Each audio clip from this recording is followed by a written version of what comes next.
I made $66,000 that month. I never bought one lead in my life.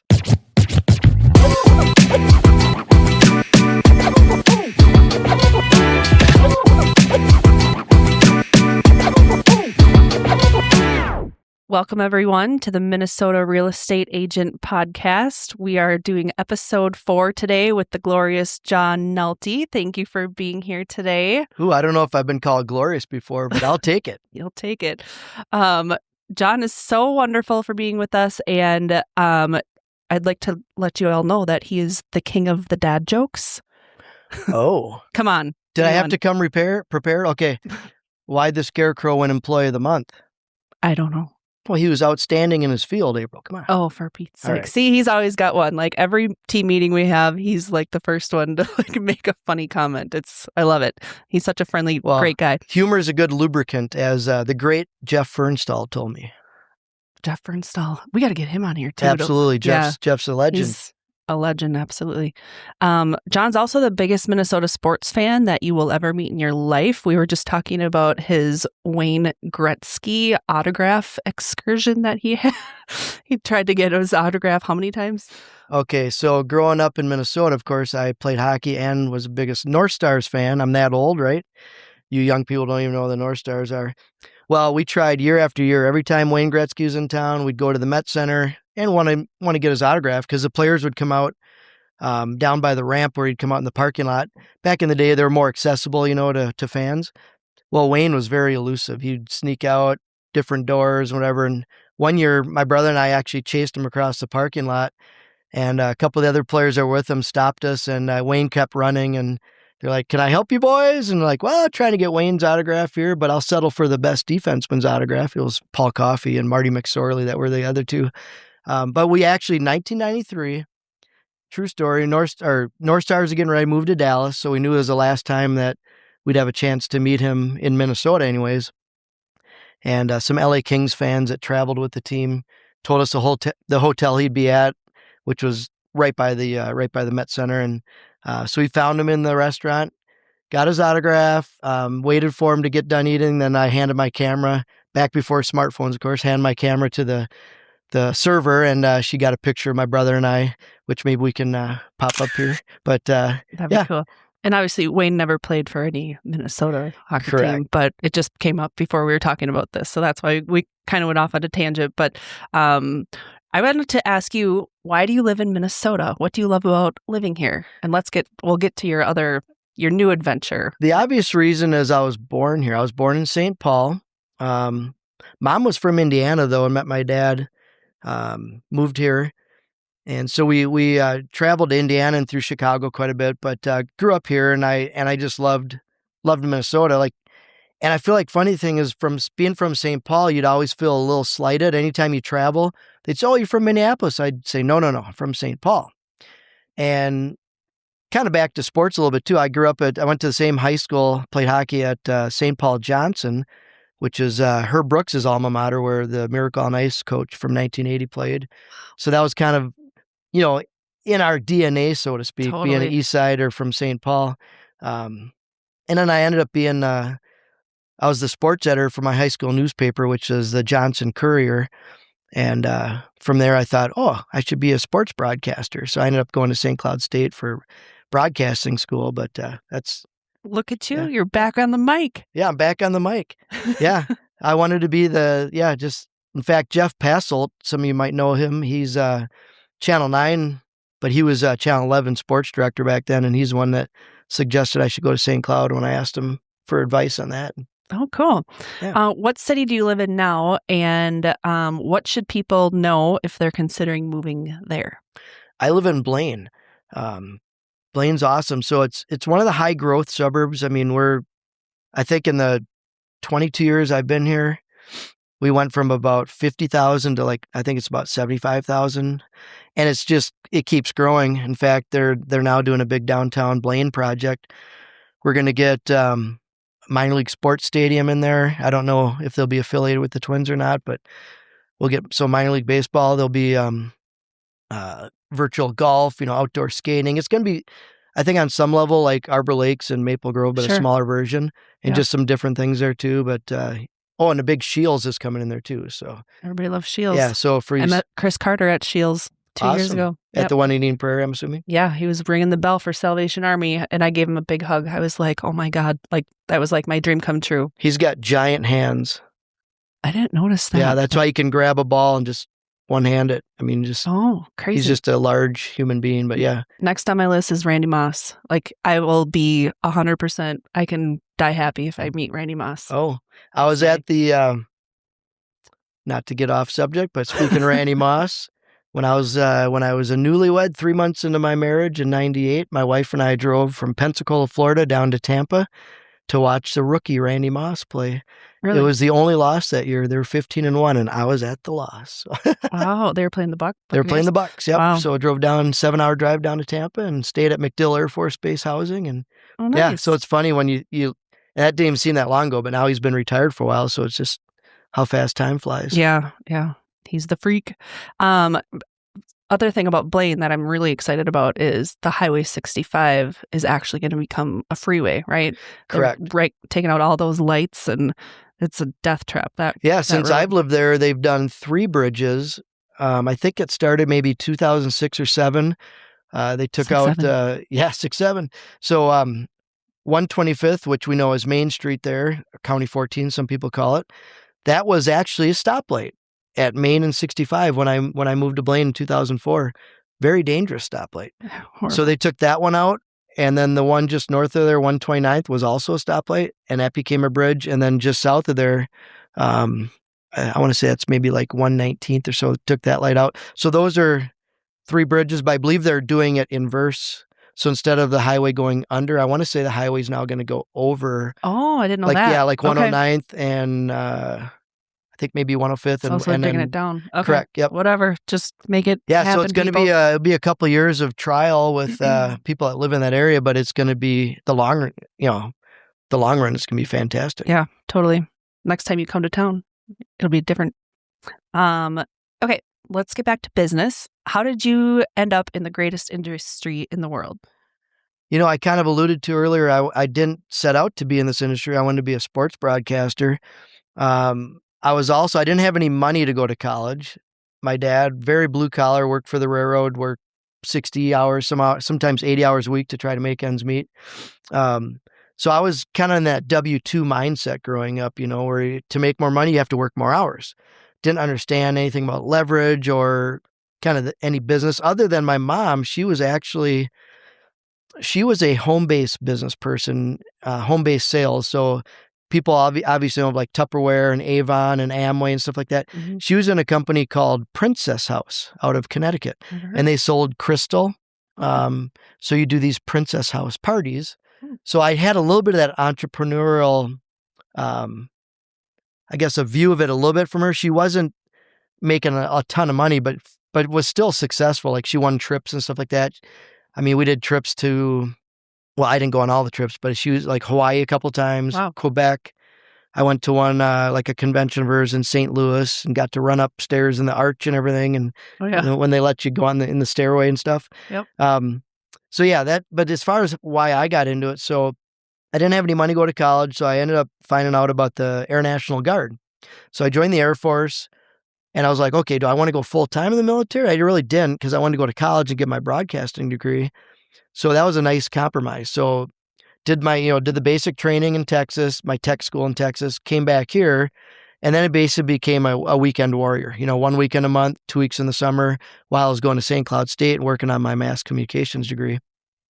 Well, then I came to a crossroads after I graduated. I was like, what am I going to do now? I started working briefly, kind of like a paid internship for WCCO, the local CBS affiliate. So I was a reporter, and at that level, you kind of do everything. So I was I'd set up the camera, the tripod, and then, I'd do a couple stories here and there that maybe were up in like the St. Cloud area, and WCCO wasn't going to send a guy up there. Sure. And it just wasn't really, I felt at that point really wasn't for me. And the crossroads was, I graduated from college. Am I going to stay in the military, or am I going to pursue broadcasting or something else? Well, then a flying position opened up, a couple slots in my unit. I was a staff sergeant at the time. I was working in transportation management. So it'd be almost like if you're working in a warehouse, like a UPS kind of a job, but it was with the Air Force. So shipping and receiving that. Well, then these flying positions open up to be a C-130 navigator. So essentially you're co-pilot. So you go through all the flight training that a pilot does, get your wings, but you're sitting in the other seat next to the pilot. So I ended up like 20 plus people put in for these 2 slots. I didn't know if I'd have a shot, but I got selected. So then I went to officer school in Tennessee, became a second lieutenant. And then they sent me to Pensacola, Florida for flight training. This was back in 97. So now broadcasting's in the rearview mirror. And boy, I could go on forever about this story. So I'm in Pensacola and I'm like, oh, I think there's a Christian college in town. I started going to their campus church. Long story short, but I met my wife there in Pensacola. And that's where my love story began. And but it didn't get to your question yet. That's just leading up to, the reason I share that is because sometimes, like I have 4 kids. They range from 20 to 26. And you see kind of their thought process, like, what do I want to do when I grow up? And I have to remind them of my story. I still don't have all the answers, but then I didn't have a clue that it wasn't even on my radar as far as being a realtor. Never crossed my mind. Never even thought about it. Yep. And then to fast forward a little bit, when I got injured in flight training and started working for the phone company, I was in business sales, inbound sales, and my wife was a stay-at-home mom, and I was like, how do I help make ends meet and allow her to still be home with the kids? And around the same time, we decided at my church I was attending to start an investment club. In that investment club, we started reading books. It kind of became a little bit of a book club. And one of the ones we all agreed to read was Robert Kiyosaki, Rich Dad, Poor Dad. And another one, a follow-up to that, was part of what they called the Rich Dad series. For those that about it, was they're all purple-colored books. I think I had about 10 of them, so they're all kind of in the series. That, and then a book called Real Estate Riches by Dolph DeRuse from New Zealand. He was one of his Rich Dad advisors, they called it. Oh. And reading those 2 books and being part of that investment club at my church, I decided real estate was really the way to go. But not even as a realtor at that point. It was more to be an investor. Investor, yeah. And this was 2004. My in-laws were living in Zephyrhills, Florida at the time. Good water there. Good water, exactly. They're known for their water. We were flying down to visit them for Christmas. And I'm reading Dolph DeRuse's Real Estate Riches book. He had a whole section there about why you should buy property in the South, and specifically Florida. And talked about the baby boomers moving there and everything. And I said to my wife, I said, Kim, I want to buy a property when we're down here. She's like, you want to do what? I'm like, yeah. So I had her kind of read that on the plane and read, she's like, okay. Mother-in-law let me take her car all over Zephyrhills and Wesley Chapel and Newport Richey and Tarpon Springs and all kind of the whole North Tampa area. And I was like, oh man, this was just exciting. I'm going to buy a property, right? Well, then come home one night or probably an afternoon after going out looking at properties in that day, and I see a for sale sign down the street from my in-laws. So I call the agent, happened to be a Keller Williams agent, and I put an offer in. It was New Year's Eve, put an offer on my first investment property. Wow. And I was like, this is great. Now I want to help other people do it, right? So how do I do that? So then February, I got licensed. Okay. Yeah. So that's how I ended up in the industry. And then you got probably a follow-up question of... Yeah. Well, I just want to know more about your investment. I didn't even know you had an investment property. I did. We had it. Never lived in it once, but I owned it for 12 years, I believe. Okay. Cool. So what happened was 2004, 2005, 2006, 2007, I could have made $100,000 profit if I sold it in 2007 if I had a crystal ball, which I didn't. Yeah. And then it went down. Yeah. And then at one point we were probably 50, 60,000 below our initial purchase price. And instead of panicking, one thing I learned through the books I was reading, which prepared me for this, was buy and hold and seldom sell. He never said, they didn't say never sell, but they were saying, as an investor, in the opinion of the authors I was reading, they said seldom sell. It wasn't like the flip mentality that I was trained in on. So I thought, hey, no, our life didn't change at all. We agreed to pay this price. And you had renters in there? We had renters in there, barely cash flow, like maybe $25 a month, if that. Mm-hmm. And then we were living out of state, right? So we're living in Minnesota, having this property there, and then paying a property management company, I think 10% to look over it and everything. Plus you're paying people to take care of the home, mow the grass and all that. So yeah, not much cash flow. But then what happened was, because we were underwater for so many years, it finally brought back above water as far as our initial purchase price in 2015. So we thought, hey, this is probably a good time to sell. Yeah. Now it's doubled since then. So yeah, more than doubled, but totally. Yeah, but that's how I got into it was, and then because we didn't really cash flow, we kind of lost interest in doing that again, really, at that point. And plus it was out of state, so it's just tough to manage that sort of thing. So if I were to do it again, it wasn't a bad thing, because I mean, we still made money on paying down the principal over all those years. We still probably walked away with 40 or 50K, I'm guessing, after all was said and done. Yeah. But in 12 years, you should make a lot more than that with cash flow and all that included. Yeah, you can't help the 2008 fiasco, so that just hurt a lot of people. But okay, next question is, you could be at any brokerage. Why Keller Williams, and more specifically, why KWCR? Great question. So they were kind of, like I said, it was planted in my mind when I bought my first investment property, because I never heard of Keller Williams at that point. So that was kind of the first seed. And then there was a person I knew in high school that actually, so I was a sports editor for my high school newspaper my senior year. And the way it worked is that whoever the sports editor was, that person, along with the journalism teacher, got to select the next sports editor.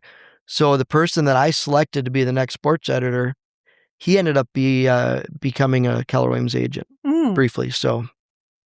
And so that kind of put on my radar a little bit too. Those weren't the decision factors, but that just kind of opened my eyes to a little bit. The real decision became back then in 2005, when we were doing our licensing classes, it was all in person. And my favorite instructor, who happened to be a school teacher for his primary job, he was a Keller Williams agent. Now, he didn't promote that, but I followed him out one day because I really enjoyed everything he had to say. So I kind of figured I'd follow him out and corner him in the parking lot while I saw in his vehicle Keller Williams. Oh. And so he ended up being he was my sponsor when I joined. And then one of the other decision factors is I love the motto. Instead of like, it's all business, money, money, money, money. Our motto is God first, family, and then business. And it's not that business is not important, of course. Obviously it is. But if you keep that in order, you can prioritize things in life. And, so I never missed any of my kids' sporting events. In fact, I coached every hockey team my boys were on, every little league team. Been to every of my daughter's volleyball and basketball games, like never missed anything, right? And so that's part of that God, family, business prioritization. Yep. I've done that in the past. I've missed stuff and I'm just like, never again. I'm not doing this. This is the reason I have this job, is that so I can be at all of these things and I don't have to miss anything ever again. So I'm committed. You asked that the second part of the question is why Keller Williams Classic Realty. So my initial brokerage I joined was actually Keller Williams Integrity Realty. And when I joined them in 2005, they were renting a space in Arden Hills, which is now, I think Bethel University bought the building that they're in. Yeah. And then in 2007, I believe, maybe it was 2006, they opened up their own building in Roseville. So that was my first brokerage. And the reason I chose there was mainly proximity, because I was living in Blaine. I was working in downtown St. Paul. So I figured if I need to go to the office, I can just swing right through Roseville on the way back from work. And I loved the people there. That when I went in for interviews, and just everybody was just great, And then the reason I ended up here, 2013, after CenturyLink bought Quest, I ended up losing my job within about 6 months. And then I'm thinking, okay, what do I do now, right? I'm unemployed, don't have the secure income. So I kind of wrestled with about probably 6 months trying to figure out what I want to do. I actually had a brief stint in radio advertising at Bob FM, like a month. I'm like, this isn't for me. But it kind of opened my eyes to networking and going out and meeting businesses and just kind of talking to people. It kind of opened, from being like behind the desk and taking call after call after call when I was at the phone company. Now I'm having to go create my own business. Right. I made $0 while I was there, but that was a nice little good experience. Yes, it just kind of opened my eyes to things. And then while I was there, the owner of Bob FM, his name is Dennis Carpenter. He's I think a Vietnam veteran. He received an email inviting him to go visit a new group called Trust Vets. And he says, John, you're Air Force vet. You live in Blaine. There's this event going on Thursday night in Blaine. It was like they're having like pizza and pop and stuff, and they were going to just introduce themselves to the veterans in the community.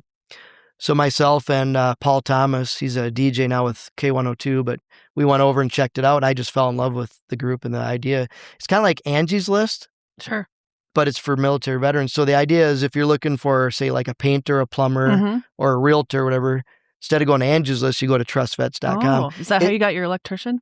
Yes. Yep. Bob Hane, or is it Bill Hane? Bill Hane. So it still exists, but COVID kind of shut down the whole networking part of it, and we never were able to really regather that momentum. But the website's still out there, and it's yeah. Yeah. So then and that's when you started in this office. Correct. That time. Yeah. Yep. And then the whole thing with Trust Vets and with, and then I was because of that, I started going to the Chamber of Commerce meetings. Then I realized, okay, the way that I wanted to grow the business was through networking, face-to-face, business-to-business networking, my friends and family, my sphere of influence, people I used to be in the Air Force with, people I used to work with at Quest, and just really just talk with everybody I know first. And then I never bought one lead in my life. I've been doing this since 2005. Not that it's wrong to do that. I'm not saying that. But for me, I grew it kind of the slow and steady way through networking. Yeah, I love your model, and I love what you've done with your business. And it's really, really amazing. Can you just take me back to so you were working full time, but then doing real estate on the side, and then got let go. And then you're 100% after 6 months of kind of debating, you're jumping into real estate. 100%. Yeah. And I had to actually retest too, because I had my license. I forgot that part. I had my license on ice starting around 2011, and it expired. I think it expired about the same month that I was let go. Like it was fall of 2013. So I had to retest. Oh man. Which is fine. It was interesting. Brush up on your skills. I kept all my materials, which is funny that I still had all my workbooks and everything. So I went through and just read all the highlighted stuff that I had. But you didn't have to do your classes again. Nope. Just had to. Well, I had to do all the continuing ed. So I had to do 30 hours of continuing ed up front, and then retest. And I passed first time. So yeah, it's a hard test. It is. I think it's super easy. It's not that easy. It's nothing like the bar exam or anything like that. Well, but, yeah, no. Okay. Are you a solo agent, or do you run a team, or have you ever considered running a team?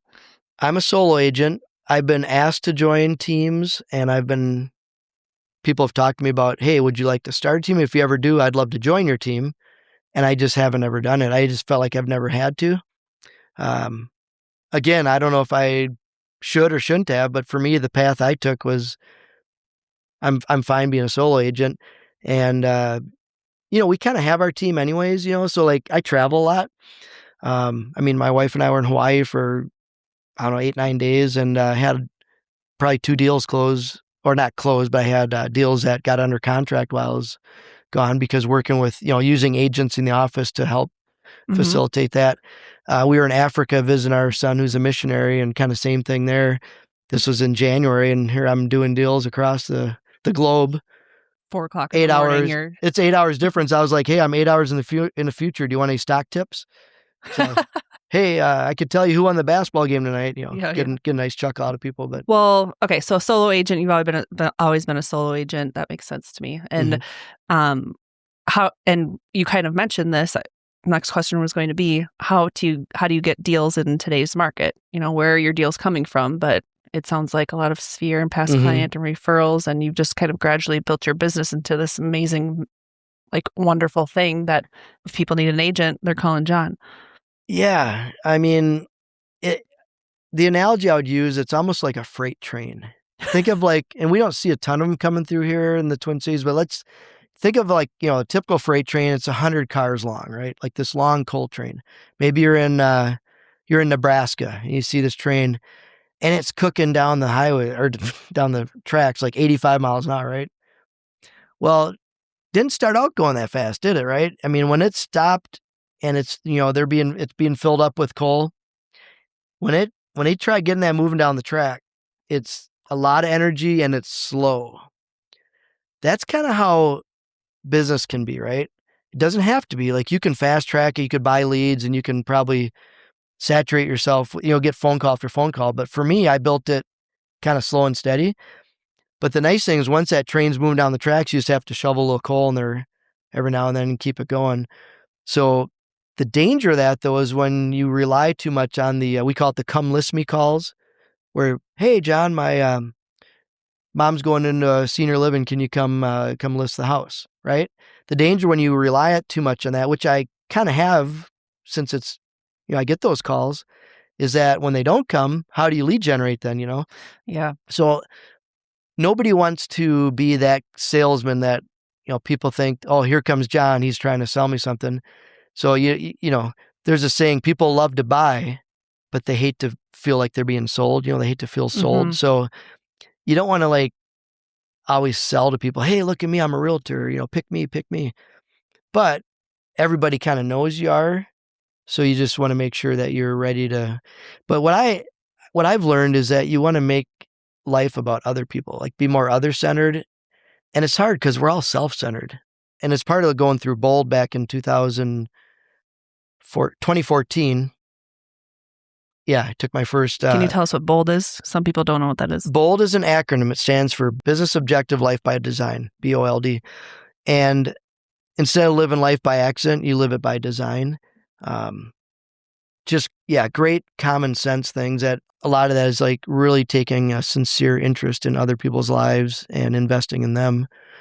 So my marketing money that would be normally out there, like the signs and the billboards and the radio ads and that, is usually directed towards back to my clients, which, could be through events. It could be gifts, could be taking people out to dinner, could be inviting them over, things like that. Just little things. It's not like you have to spend a lot of money, but it's really showing interest in them. Yeah, and coming from contribution and just being helpful and connecting people with other people that they might need to know. Mm-hmm. When life gets busy, how do you manage a work-life balance? Did you ever find that hard? Like if you're going to every sports event with your kids and all of that, how do you manage it when business is really crazy? Great question, because early on, because of all the coaching that we have here with Bold and with Ignite class, which we won't get into all that, but and then I even had a productivity coach.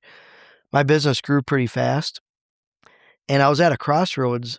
And I guess if I had a regret, that this might be one of them, is that I did not take advantage of leverage like I should have early on. So I went from one transaction my first year, but I had to relicense in August, and I didn't have my first transaction that year until I think it was literally New Year's Eve is when I closed on my only sale that year. That's pretty good. Yeah. And then I think I maybe had like 8 in the second year and then maybe 14. Well, so I had a productivity coach, and he asked me, because I was like debating, can I do this full time or not? And I think this was around year 2. He said, well, John, what do you think you need to make here to make it worth, that you can stay here full time? I was like, oh, my best year at Quest was probably 65,000. So that'd be great. 65. And he kind of leaned in. He goes, you got way more ability than that. You can blow this out of the water. And I was like, because in my mind I'm thinking, even if I made 40, that'd be great. Cause I got this freedom and flexibility now, and I could do some odd jobs. I don't have to be going in the work every day. And he's like, no, you could do way better than that. Well, not even a year later, I had 11 closings in 1 month. Yep. That's a lot. And I made, get this. So I told him 65,000 was what I wanted to make. I made 66,000 that month. In 1 month. In 1 month. It's like I hate to say the word manifest, but it was like you said, say this out, you put that number out there. Yeah.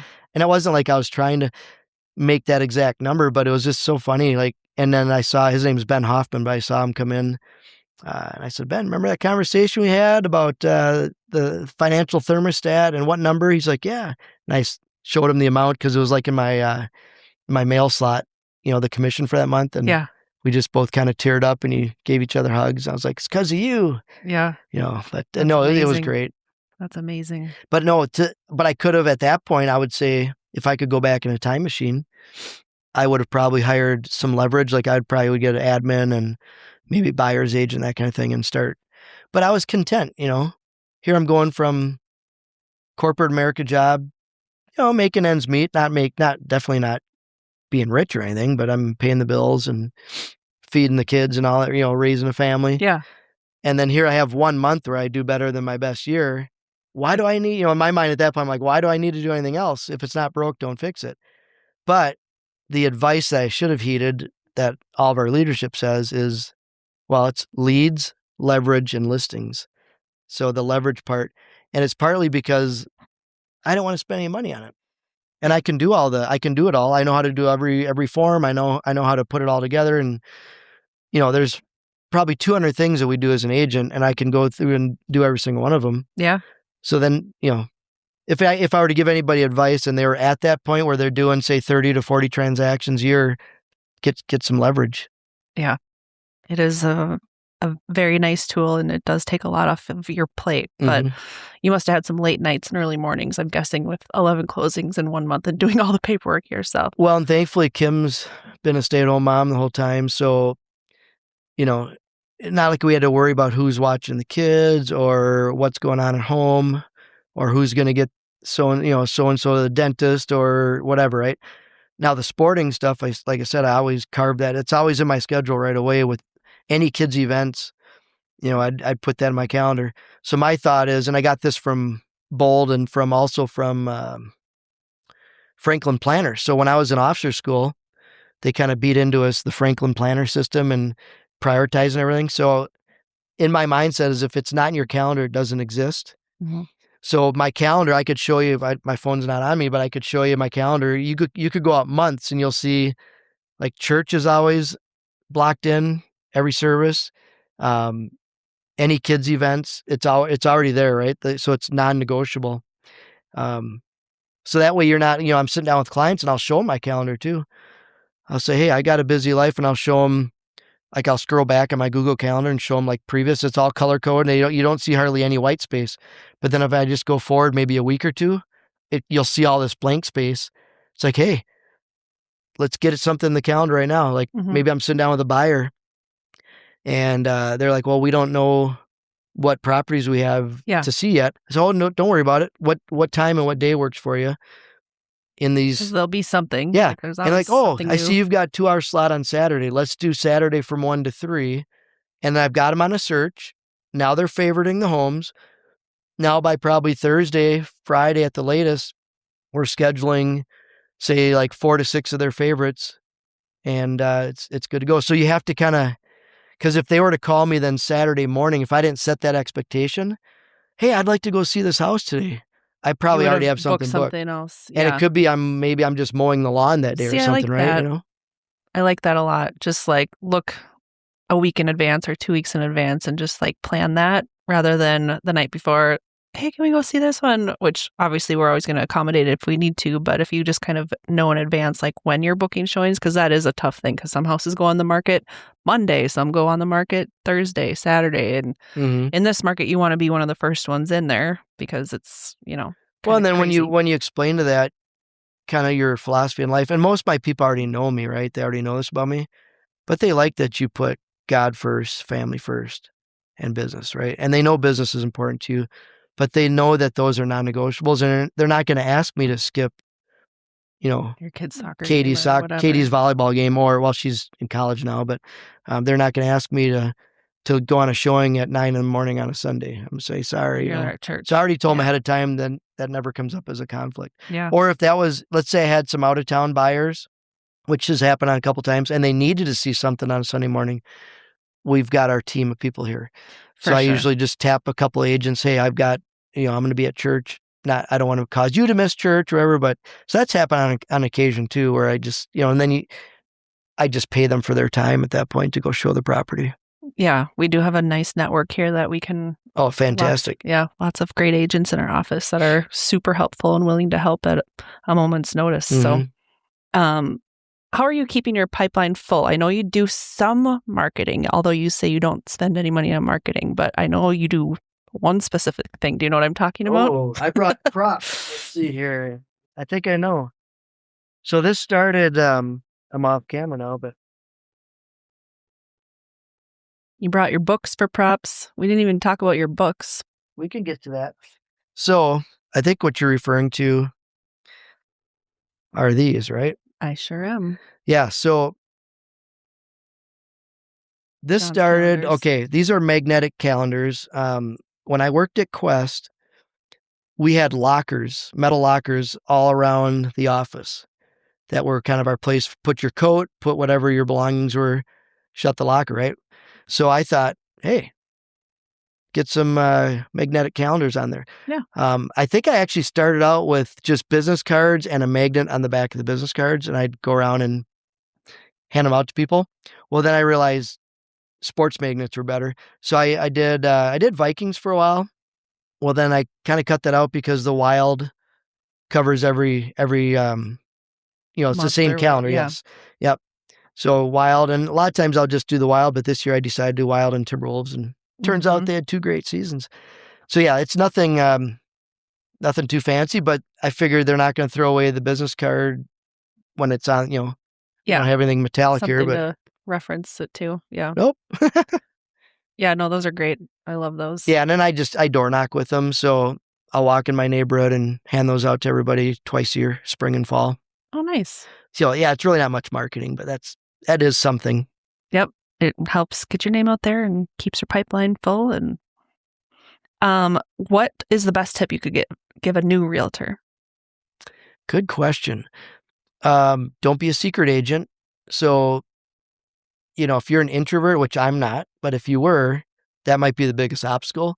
So you might, if you're really afraid to just talk to people, obviously start with people that you know first. And it's a simple phone call. Ask, we call it FORD, family, occupation, recreation, and dreams. So if you're at a loss of words, what do I say? And it's make it about them. You talk about their family. How are the kids doing? How did the game go the other night? How's your job? Things still good at 3M? Yeah.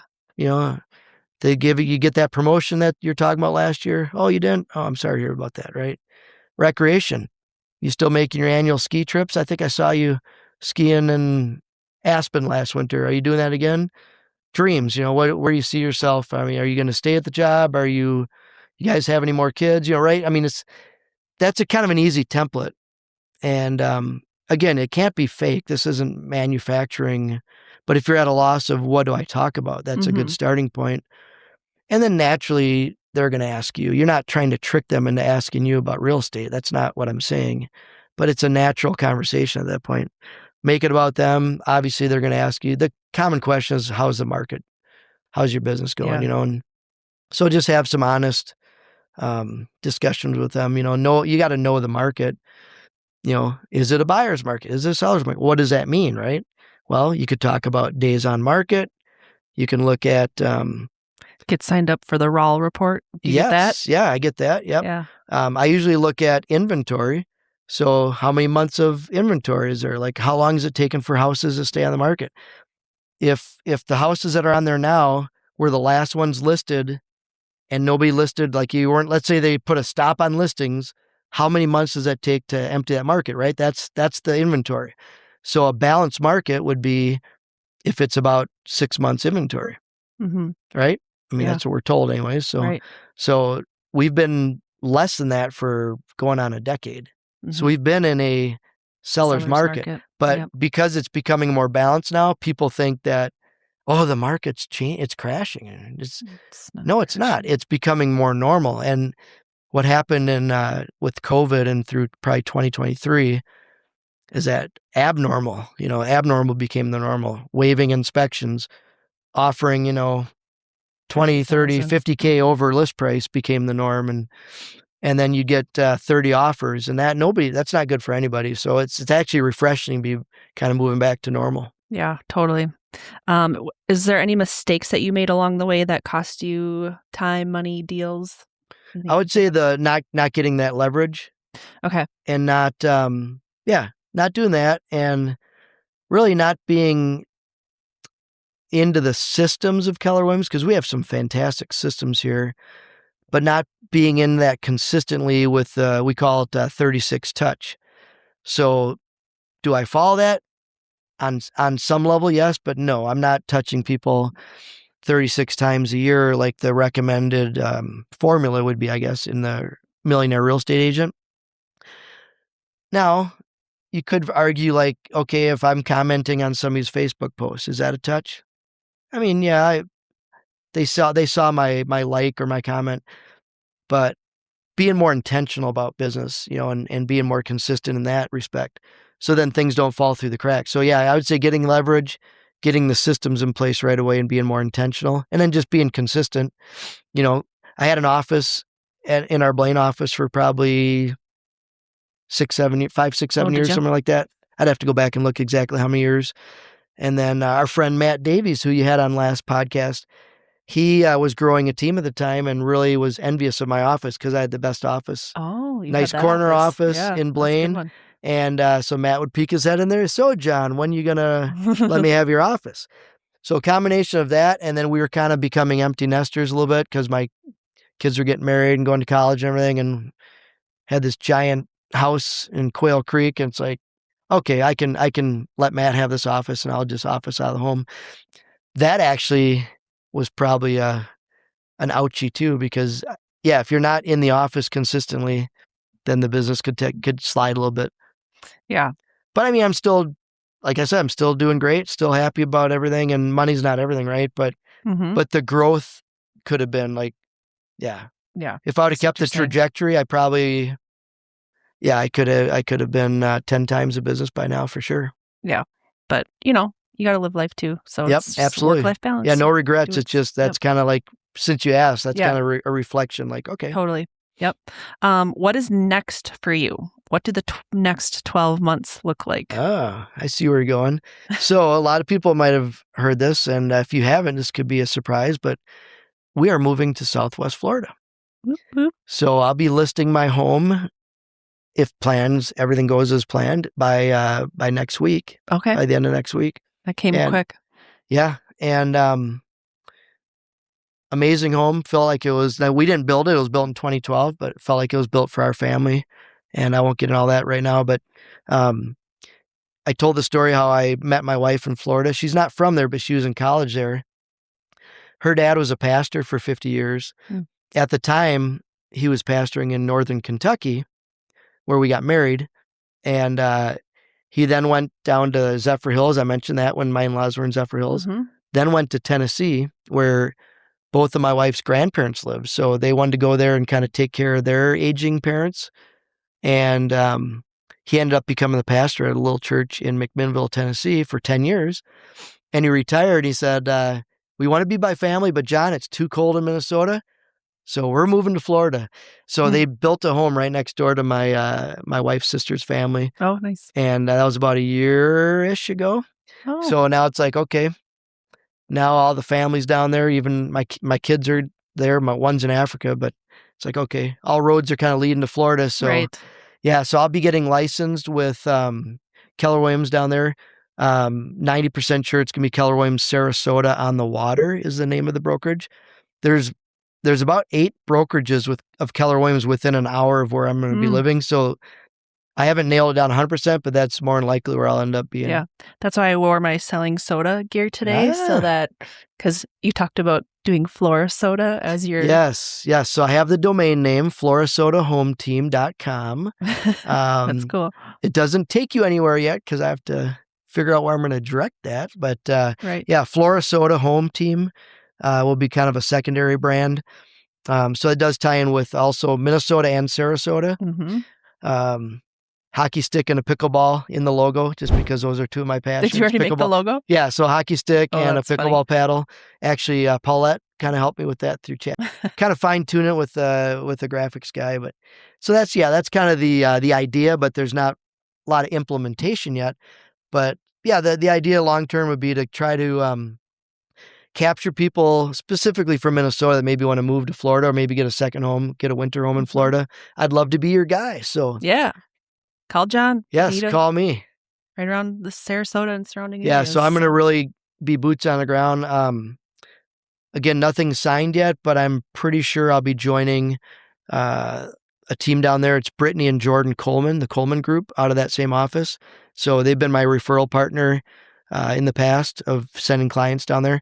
And so I'm really impressed with them. And they have so many leads coming in, they're turning down business. So they're excited to bring me on board. And yeah. That'll be amazing. Great experience.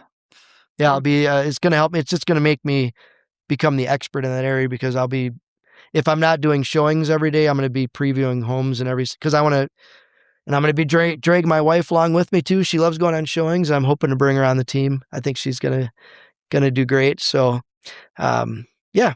That's really exciting. That's awesome for Kim too. Very important question. What is the best restaurant in Minnesota? Ooh, I'm a person of variety when it comes to food. So I think it depends. Like it depends if you've got like a group of people, depends what day of the week it is, depends on, right, kind of the consensus. But if I had to pick one, so I'm kind of biased.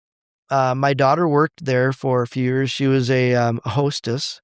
It's Carol's Restaurant in Blaine. Gosh, I've still never been there. I keep hearing I got to go. So yeah, great food. It's funny. I there's some food snobs that are in my friend sphere, and some people kind of like Carol's.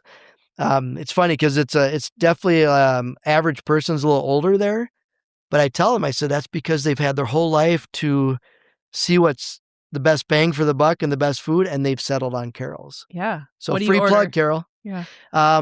Depends again if it's breakfast or lunch or dinner, because they have a hard stop on the breakfast, I think at 11. Mm-hmm. But breakfast, definitely their everything omelet, and they have amazing cinnamon rolls, great flavored coffee and stuff like that, and then the great pancakes. Oh man, I'm gaining weight just talking about it. Just thinking about it. And if you're like in that part where, I wish I would have been there for breakfast, I just missed breakfast, then you get the Monte Cristo because it's kind of like a breakfast sandwich. Yeah, those are cool. And if you want that and you want my next favorite one, it's called the haystacker salad. Woo! It's fried chicken and boiled eggs. Then what you do is like my son and I will get both and then we'll split it. So he gets half my salad and half the, yep. See, you got it all free plug out. For Carol's. There you go. Yep. No, that's great. I mean, we're going to go over there and try it out. Tell them John sent you. Okay. It doesn't get you a discount, but do they actually know you by name? They might. Yeah. They know my daughter, but true. Yeah. Katie. They called her Kate because there was already a Katie there, so you could just say Katie or Kate Nalty, and they say, "Oh yeah, everybody loved Katie." Where can people connect with you to learn more about your business? Well, you can find me on Facebook. So I've got obviously my personal page, Jon Nalty, and then my business one is just, I'm a master marketer, Jon Nalty Realtor, Keller Williams Realtor. You can find me on Facebook. I'm on Instagram. I don't do a ton on there yet, but I'm going to be probably doing more. And then JonNalty.com is my actually working website. It just goes to our Keller Williams website. You could call me, text me. Yeah, I'm easy to find because I'm on social media. So yeah, but yeah, I'll probably be starting a YouTube channel down in Florida too. So nice. Yeah, our good friend Joe Carmack and Haley have a fantastic YouTube channel here. That's how he's growing his business. Yeah, so I've been talking with him and I'm going to try to maybe duplicate a little bit what he's doing and get me out of my comfort zone up here. Yeah, that's great. Great idea. And this is a good thing too, because you're out of your comfort zone and you're helping me get out of my. So yes, this is it's good. This will be some good momentum for us. Well, John, it was an honor. Thank you so much for being here today. The honor and pleasure is mine. Thank you. All right.